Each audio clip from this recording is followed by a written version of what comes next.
Let's talk about Generation Beta. Not to be confused with Betamax. Some of y'all don't even know what a Betamax is. Okay. Some of y'all don't even know what a Betamax is. So let's get into Generation Beta. So did you know that children born from 2025 to 2023, no, 2025 to 2039 are considered Generation Beta? I did not know that, but yes, 2025 to 2039 will be Generation Beta. The generation before them was Generation Alpha. My millennials, my millennials are 1981.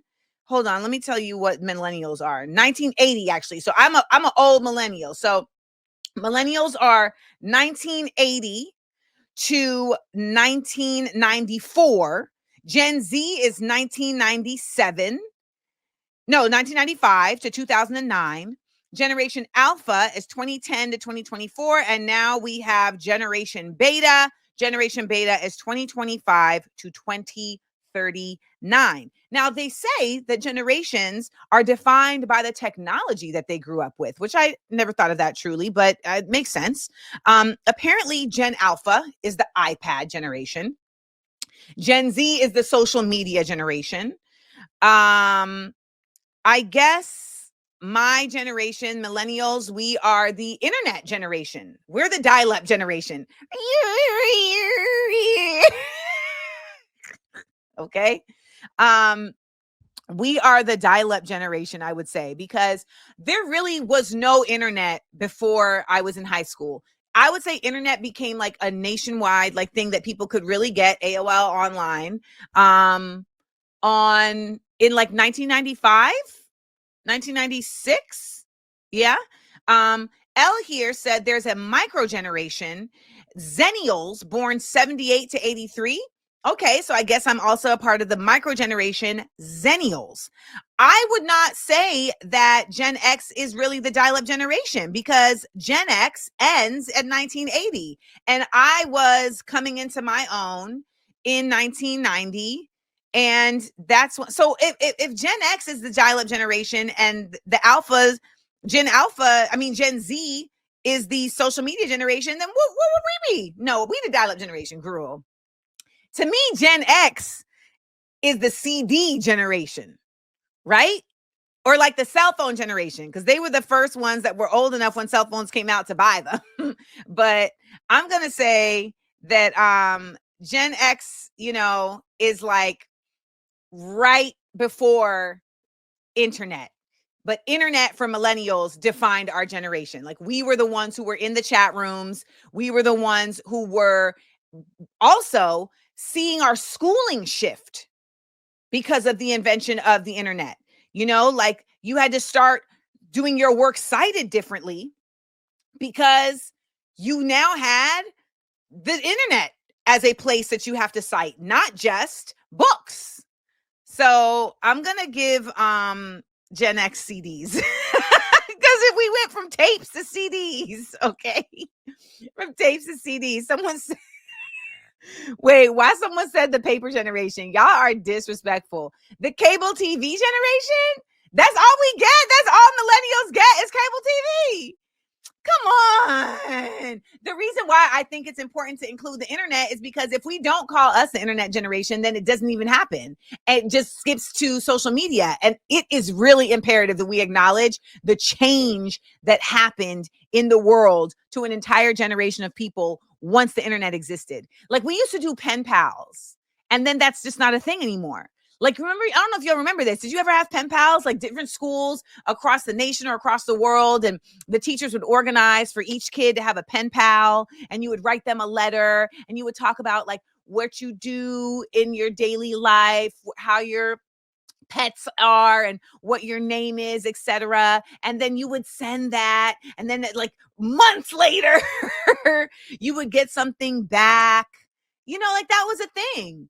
But I think there's also something to be said for maybe millennials is just literally the tech generation, because within our generation, okay, let me hear what you all think about this. I feel like within our generation, we had more technological advancements in one time than I've ever seen.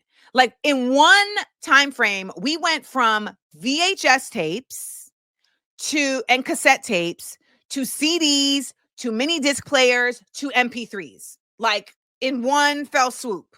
Okay. We also went from Atari and Commodore 64 to the Apple to Apple PC, the Apple personal computer, to laptops.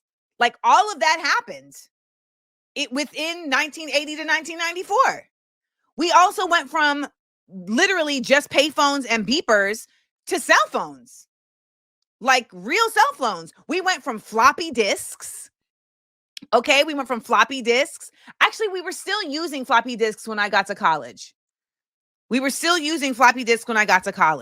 And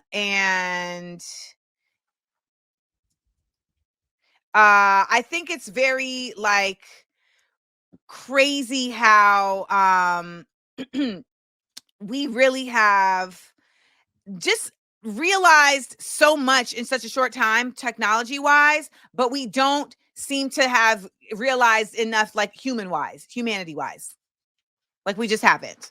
So, yeah, there's that. So I say all that to say, though, that there are predictions that Gen Beta, is going to be the AI generation. Okay, they're the AI generation, and someone said, wait. Someone said that millennials are the music pirating generation. You're not wrong. You're not wrong. You're not wrong. Because I was up on LimeWire and Napster. Crazy. Okay. Crazy. All right. Well, they say that Gen Beta will be the AI generation and that their predictions, entire jobs won't exist because AI has taken over. Literally entire jobs. I do feel, though, that there are certain Black jobs that AI can never replace. Okay. There are Black jobs that I don't care what kind of robot you build, AI can never replace. And I'm going to run them down for you right now. Okay.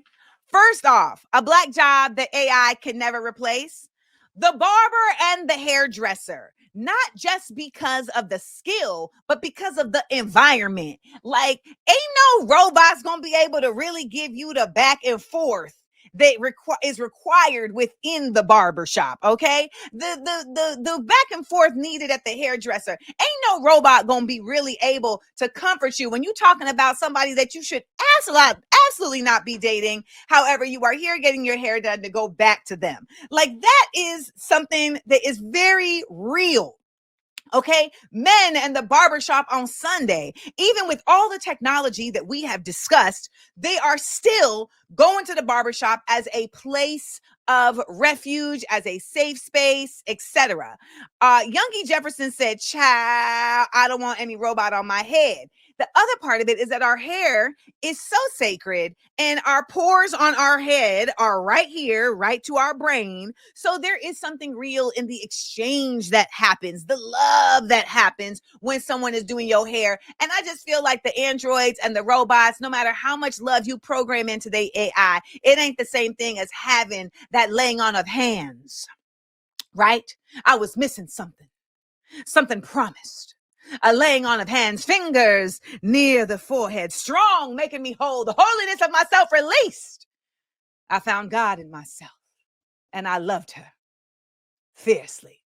And this is for color. Okay, I break into it for color girls. Now, Hamid said the very first therapist he knew was a barber. So listen, it's a real thing. Another Black job that AI can never replace: the candy lady. Okay, AI can never replace the candy lady. I'm sorry. The candy lady exists in every neighborhood and is there not just for you to procure candy, but also to just give you a semblance of safety and peace, because she's always watching. She sees everything. Okay, she's perched. She is the neighborhood watch when there is not a neighborhood watch. If you want to find out, did Pookie do this thing to that thing? I don't know why on First 48 they don't just go to the candy lady. The candy lady know everything. She done seen everything and she done heard everything, okay? And that is a real Black job. Then you can't put a robot in that position. The candy lady is also noticing the children who may be in distress. Okay, because the candy lady is noticing that this little baby right here look real dirty. Okay, this little baby look like they ain't never been taken care of. But this other little baby, she also is looking like she's doing well. So you could see back and forth. Also, this little baby don't never have no money for the candy. So she got to be given to the candy. She got to be giving the candy to the baby. Okay. Now the candy lady can also double as the selling a plate lady. So the candy lady is also entrepreneurial in a way that the robot really ain't gonna be doing. So the candy lady is giving a cheer and candy, but she may be cooking up a fried fish plate for the adults. Yes. So the selling plates and the candy lady position, listen, Black jobs that the AI cannot replace. Black jobs that AI cannot replace. Last but not least, the number one Black job that AI can never replace is protecting, preserving, and promoting Black culture, as opposed to Black commercialism. And that is the job that all of us should be doing, whether we are Black or not. Like, I consider myself a steward to protect, preserve, and promote indigenous cultures that I am not a part of. Why? Because I understand the necessity for those cultures to continue to thrive in a world that is absolutely committed to disconnecting us from the planet at any cost, just so a few people can make money, which is so weirdly bizarre. Nonetheless, in the same space, I feel it is everyone's job, beyond a robot, to protect, preserve, and promote Black culture. And not just American Black culture, diasporic Black culture. And no AI. I said no AI. I said, no AI. No AI can do that.